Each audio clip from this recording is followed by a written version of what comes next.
So, i-explain mama kung paano lutuin yung sinigang. I-explain mo na.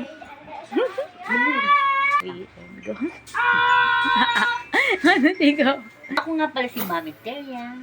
Magluluto tayo ng pananghalian. Sinigang na isda. Anong isda? Pampano. Oh, wow.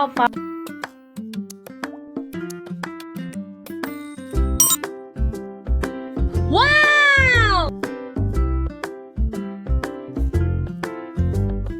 Hihimay tayo ng talbos ng kamote dahil ito ay masarap. Masarap. Sinigang na isda. Sarap. At masustansya pa. Ako na sibuyas, kamatis.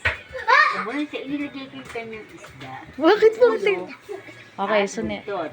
At nilagyan ko pa siya ng siling pampaksi para matanggal ang kanyang Langsa. lansa. Shout out nga pala sa mga nanalo kagabi.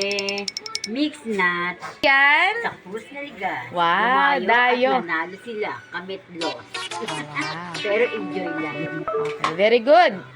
Sa mga ka-volleyball players ko, Tess, May, at saka sa mga Kirina, sa susunod, sasama kayo at mag-grupo tayo at dadayo tayo kung willing kayo. Okay, wow. At sa mga nanalo kagabi at nag-champion. Congratulations. Wow. Happy lang! Kumulo na siya, naglagay na ako ng sinigang mix at titingnan ko kung anong lasa niya. Titingnan ko pag kumulo. Kung anong lasa. Pag kulang pa, lalagyan ko ng patis.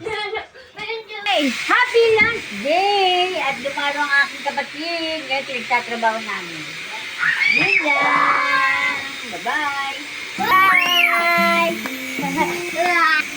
Huwag mo muna tatanggalin yung halaman. Okay. Bye!